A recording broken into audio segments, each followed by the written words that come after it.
Welcome to the Retirement Guy Podcast with Gary Alden from the Kingwood Investment Group. In this podcast, we educate people in or near retirement so they can make informed decisions and bridge the confidence gap. Learn how to mitigate risk in retirement so you don't run out of money before you run out of you. Join Gary Alden and explore strategies on how to live a stress-free retirement.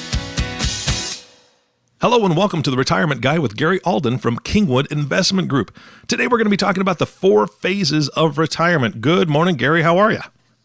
I am terrific, but I may get better, Eric. Oh, we always like that outlook. I always can get better. Something to improve on, right? Because we're both married, and I'm sure we've both been told that there's something we can improve on. Yeah, every once in a while. I hope she doesn't hear this. I hope my wife doesn't hear this one. All right, so we are talking about the 4 phases of retirement. But before we get into that, I know you love to stump the Eric. So what do you got for trivia for me? Well, these are probably so simple. And again, as smart as you are, Eric, these will probably be chump change for you. But the first one is, what person averaged 1 patent every 3 weeks of their life? Well, the average. And actually, this person I probably have at home, I bet you I have at least 4 to 5 books on this person, and I've seen a movie made about this guy's life. I'm just going to guess Thomas Edison. You might be right. Okay, good. Then again, you might be wrong. Oh, jeez, here we go.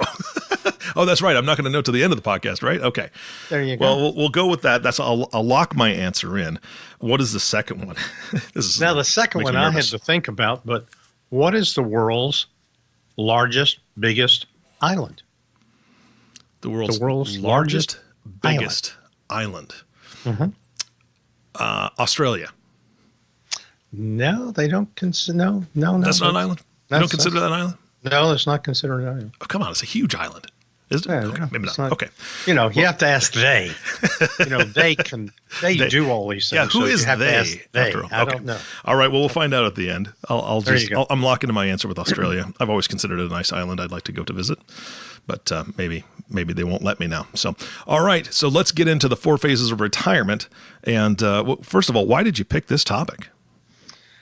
Well, I'll tell you what, it really comes back to clients, and because we're always meeting with clients. In fact, I was here last night till nearly 8 o'clock meeting with a client that wants to retire here in about 4 or 5 years. So we kind of broke it up into 4 different kind of age groups, and we're causing the 4 phases of retirement. And you really have to look at the decade before people retire, about the last or the 10 or 12 years right before you get ready to retire. And a lot of people don't understand there's lots of rules, and the government's already making lots of rules. And we'll talk about a couple of new rules changes that are not yet law, but are going through Congress as we speak, and will probably be law sometime this year. And new rules that you have to understand. And a lot of retirees, they've saved up a lot of money, substantial money over, all their savings years. But it's just a big shame, Eric, that a lot of people don't understand the distribution rules and the tax laws out there. And they could avoid a lot of these taxes with proper planning. Yeah. So I'll give you an example. Let's say you've got, a husband and wife, and they've saved $500,000 in their IRAs, 401k plans. And a lot of people say, hey, I've got $500,000 saved. Well, not really. You don't have $500,000 you can spend, because Uncle Sam's going to come with his hand out and saying, hey, you put all that money in pre-tax, and once you start taking it out, I want my cut. Mm-hmm. I've let you grow that money tax deferred for the last, 20, 30, 40 years. It's time to pay the piper.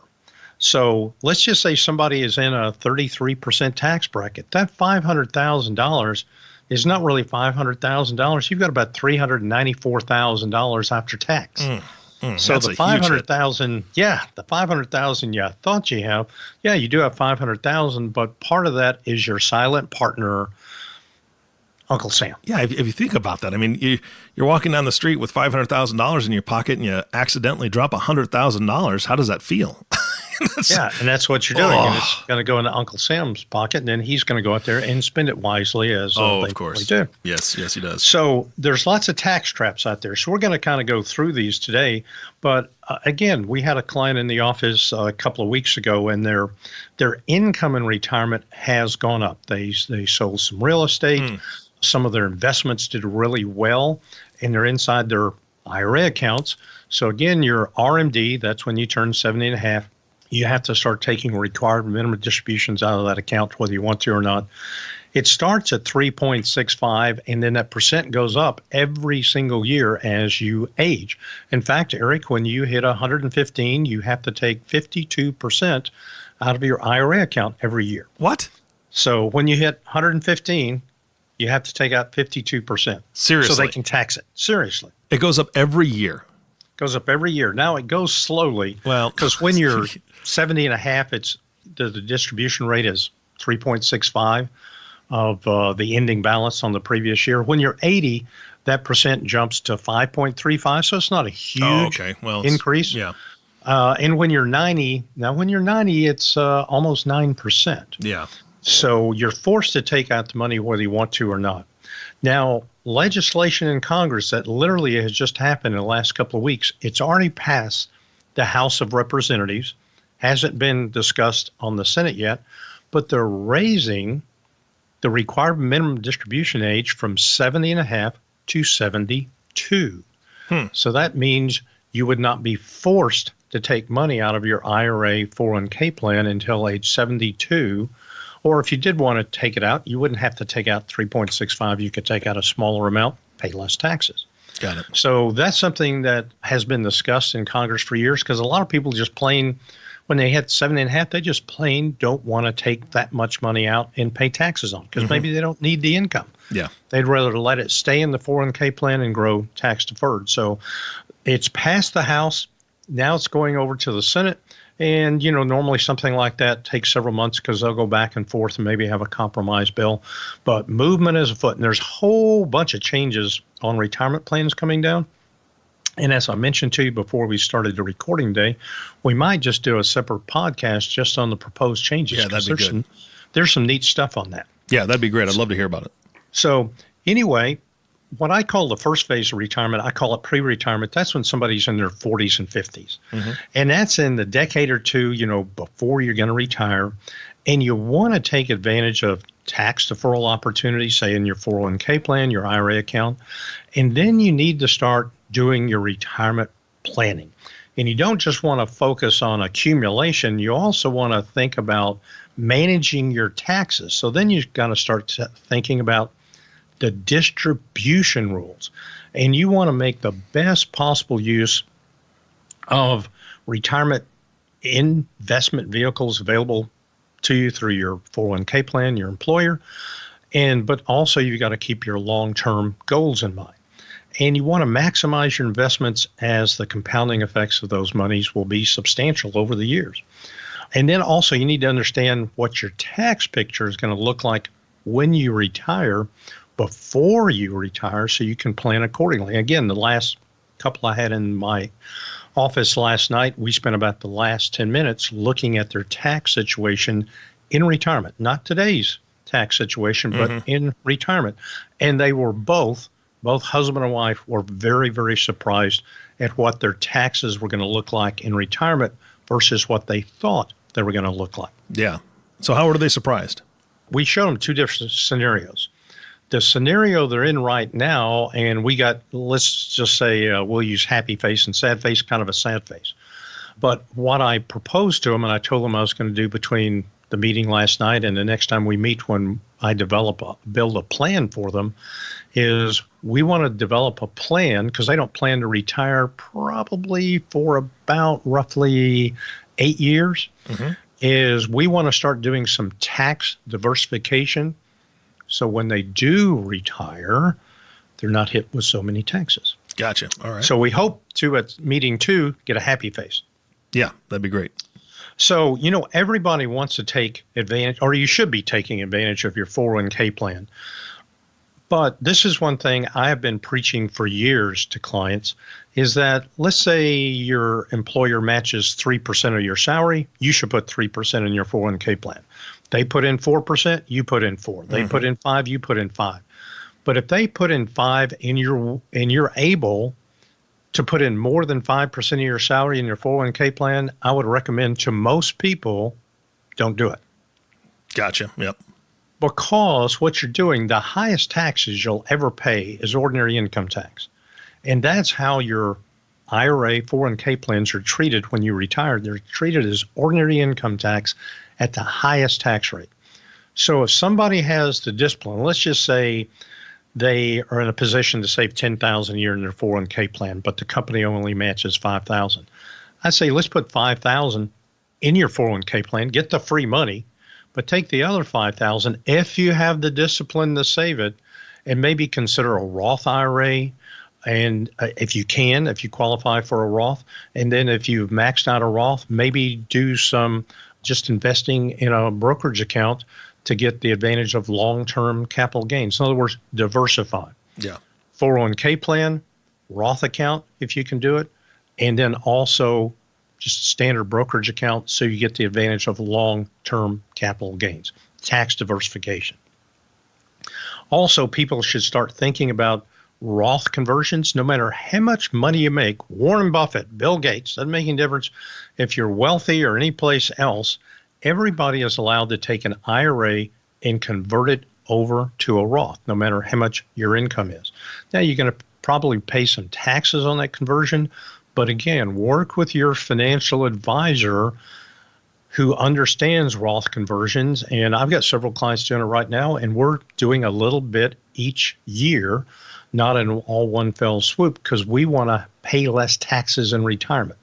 So yes, we're going to pay some taxes now, but we're really going to reap the rewards when we spend, 20, 30, 40 years in retirement.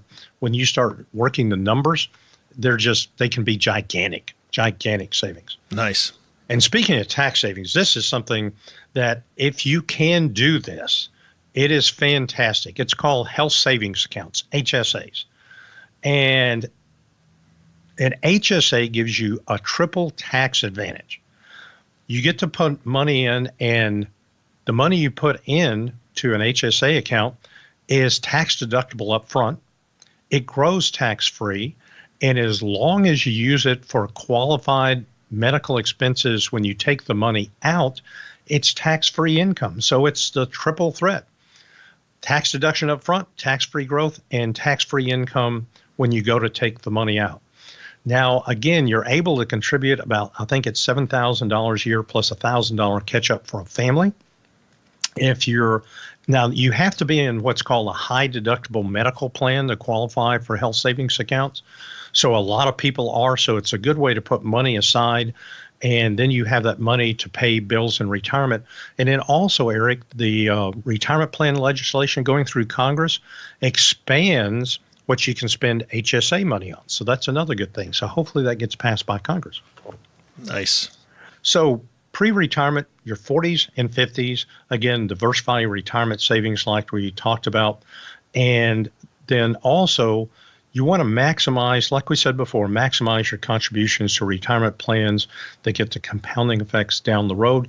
But again, I would recommend most people don't put a dime more in than the company actually matches, as long as you have the discipline to save that money you would have put in the 401k plan someplace else. Yeah, absolutely. I mean, the biggest thing to me in that entire section was create a plan, right? There you go. You've got to start the plan. Yeah, and get with a financial advisor. I know I'm a good financial advisor. I'll pat myself on the back. There's other good financial advisors out there besides me, but get with somebody. Don't do it yourself. Get a professional on your side. Absolutely. Phase 2. That's what I call your early 60s. Maybe you're 60, 61, 62, 63, maybe considering taking Social Security at 62. Then you have to start you really have to start thinking about distribution strategies. Because in retirement, you're probably going to have income from several sources. Mm-hmm. Most people listening, they're going to have a Social Security check. A lot of people are going to have a pension check. And then you're going to have money maybe in an insurance contract, money in mutual funds, stocks, bonds, different investment vehicles. And then you have to figure out which one you're going to start taking money from first. And again, work with a professional who can advise you on your particular situation. Where do you take out money first to minimize taxes? Then the other thing you really want to look at in your early 60s is whether you're going to take Social Security early or not. And we've already done, previous podcasts about Social Security. But taking Social Security, we really want to pound this in. Taking Social Security at 62 could be one of the worst things you ever do in your life. Think about it. If you have enough money saved in your different investments to bridge the gap between 62 and say 65, 66, 67, taking Social Security later on to get a bigger paycheck, you do a couple of things. Social Security is guaranteed income, guaranteed by the government. Your mutual funds aren't guaranteed. So my way of thinking is let's take the money from the non-guaranteed money, your IRA accounts and so forth, first, because they're not guaranteed. They could go away. Let's take the money before it does go away on a bad market crash or something. Also, you're getting a bigger paycheck out of Social Security, and it's guaranteed income. Your mutual funds, again, they're not guaranteed. And also, and you have to work this out with your financial advisor, in most cases, delaying Social Security is actually going to lower your taxes. And you have to see it done with proper software. And again, Roth conversions, we mentioned that a couple of minutes ago. If you haven't done it, back in phase one, maybe you really ought to consider it in phase two, especially once you retire. You might be in a lower tax bracket. Most people are. And maybe it's a time to do Roth conversions once you're in retirement. And again, I'm doing that for some clients right now. When you go to draw down, and what I'm about to tell you, Eric, is a general rule of thumb. So if you're listening to this, don't say this is true in all cases, but in most cases, when I sit down with folks and we're going to start taking money out in the distribution phase, you got to create your own paycheck now when you retire, is I like to take money from IRAs first, because I don't want that IRA getting bigger and bigger and bigger because it becomes a bigger and bigger potential tax bomb. And tax bomb is not a good thing. So I'd like to eliminate all money from IRAs first. And then later, after we've maybe exhausted the IRAs, then we start taking money either out of your Roth or your brokerage account, whichever makes more sense in your particular situation. And again, in most situations, I want to deplete IRA money first. Second thing I want to deplete is brokerage accounts. And then the last thing, I want to leave it alone and let it grow as long as possible, is your Roth account, because that's tax-free income down the road.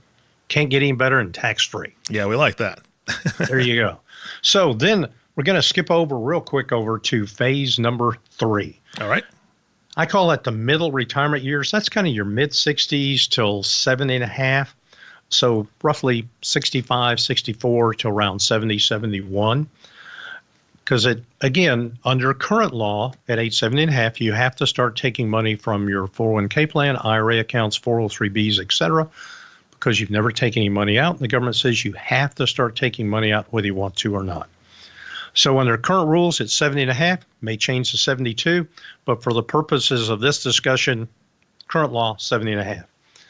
This is another reason you want to try to manage your income, is that if you have more income, a lot of people don't understand that Medicare and Part B and Medicare Part D, your prescription drug plan, are means tested.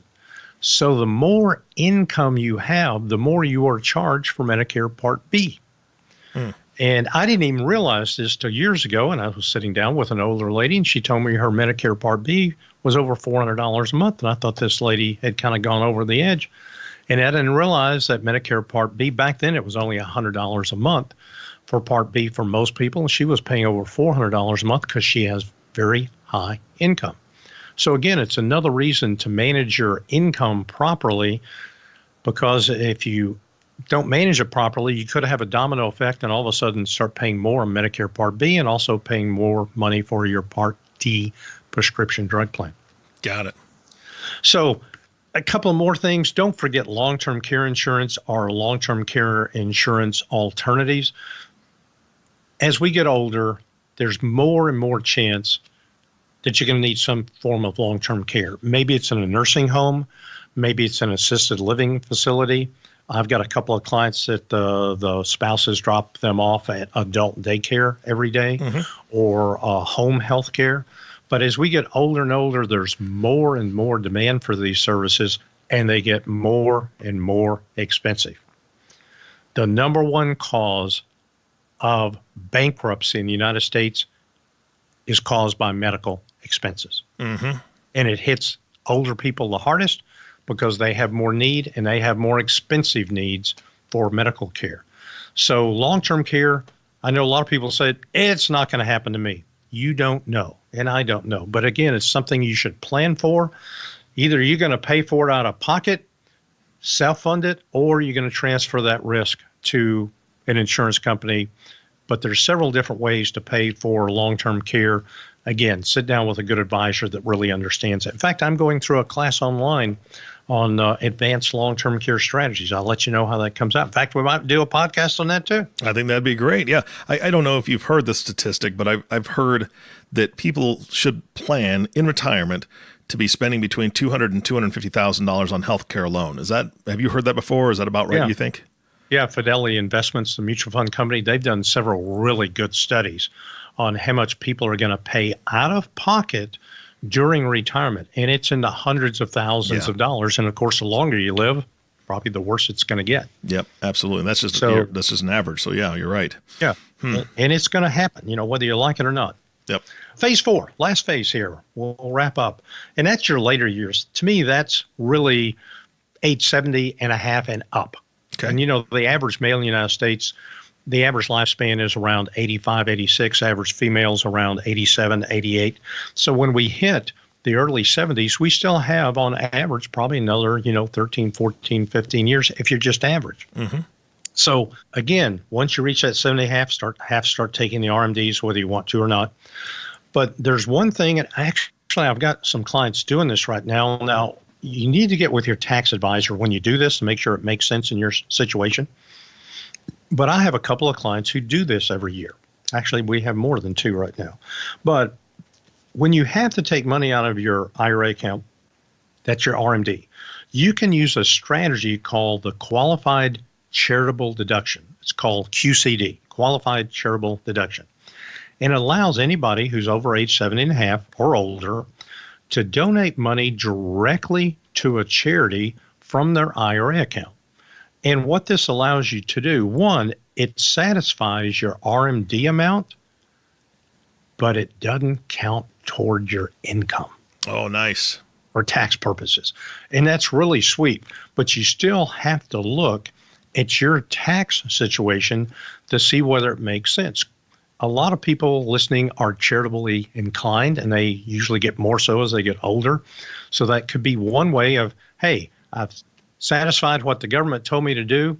I've given money to my favorite charity, and it didn't cause me to pay any income tax, which again could cause you to pay more taxes on your Social Security, and maybe it could cause your Medicare premiums to rise too because you took that large block of stock and sold it and gave it to your favorite charity.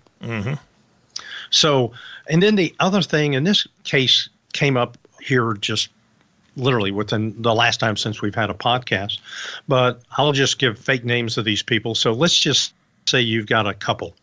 You got Adam and Pamela, and they're married, and they're both over 75 years of age.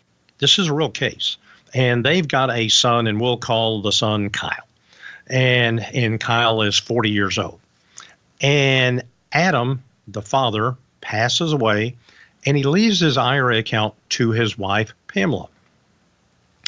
And upon getting that IRA, Pamela sets up what's called an inherited IRA account.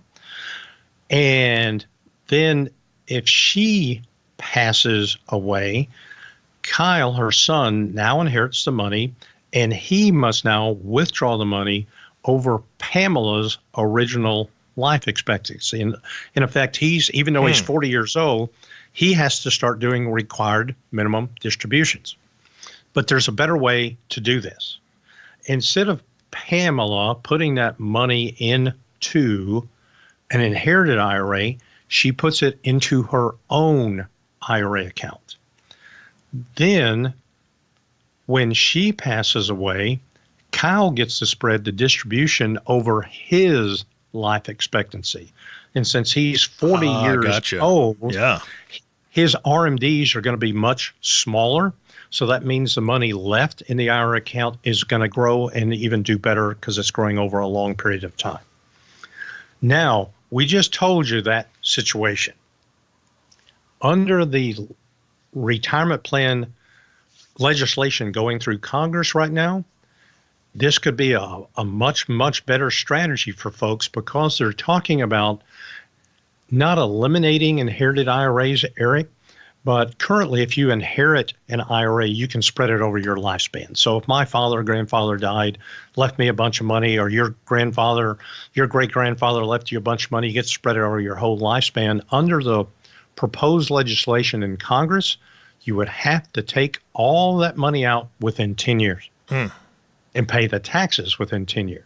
So if you're 40 years old and you're still working, and then you pile a bunch of more money coming out of there that you maybe didn't want to take, your tax bill could just go up dramatically. Yeah, absolutely. But that's in the article that I read, that's how, remember they're raising or proposing raising the RMD age to 72. Mm-hmm. That's going to be less revenue for the government. Think about it, because you can delay taking money out. So since they're going to get less revenue from the RMDs, they're going to get the money from not having inherited IRAs go for somebody's lifespan. They're going to limit it to 10 years. That's how they're going to pay for it. Got it. All right. Yep. So anyway, hopefully we've given you some good ideas today. We talked about the 4 phases of retirement, and that concludes what I got to say today, Aaron. Yeah, that's fantastic. No, I think you covered a ton. I know that it opens up a lot of discussion, a lot of questions that people might have. And if folks are listening to this and it did spark some questions, Gary, how can they reach you? They can just give us a call at 281-359-7900, or they can just go to our website, which is www.thekig.com, thekig.com, and there's a place to submit questions or just say, hey, please give me a call, and so we can set up an appointment time. Fantastic. Just give them a call, want to chit-chat. That'd be perfect. All right, I've got to know the answers to the trivia questions. Was I even close? I'm still sticking with Australia, by the way. Well, you're right about Thomas Edison. All right. Think about that. Every 3 weeks? One patent. And he was really doing it faster than that in his adult life. Yeah. But then when you average over his whole lifespan, he wasn't doing a lot of patents when he was 5 years old. 2 years old, yeah. But the man would just, if something moved, he was putting a patent on it. I mean, think about it. Every time we flip a light switch or you go to the movies, you've got to think Thomas Edison. Yeah. I mean, the man was just, so far ahead of his time and just such a genius, made a lot of money. But hey, that's the entrepreneurial spirit. That's right. Good for him. All right. What's the biggest island? And the second one, according to Google, and of course, if you read it on the internet, it has to be true. Yep. The world's biggest island is Greenland. Greenland. Okay. That's what it says. So, I believe everything I read on the internet. So let's go with Greenland. Sounds good to me. Okay. All right. Thank you, Gary, for your time today. Thank you. And thank you all for listening to the Retirement Guy podcast with Gary Alden. If you have not subscribed to the podcast yet, please click the subscribe now button below. This way, when Gary comes out with a new podcast, it'll show up directly on your listening device. It also makes it much easier to share these podcasts with your friends and family. And think right now, the information that he covered today, I guarantee this would be great for anybody that's in any one of these phases, right? 40s, 50s, 60s, 70s, 80s. They should be hearing this information. Again, thanks for listening today. For everyone at Kingwood Investment Group, this is Eric Johnson reminding you to live your best day every day. And we'll see you next time. Thank you for listening to the Retirement Guy podcast. Click the subscription button below to be notified when new episodes become available. The information covered and posted represents the views and opinions of the guest and does not necessarily represent the views or opinions of Kingwood Investment Group. The content has been made available for information and education purposes only. The content is not intended to be a substitute for professional investing advice. Always seek the advice of your financial advisor or other qualified financial service provider with any questions that you may have regarding your investment planning. Kingwood Investment Group is independent of Next Financial Group, Inc. Securities and investment advisory services offered through Next Financial Group, Inc., member FINRA/SIPC.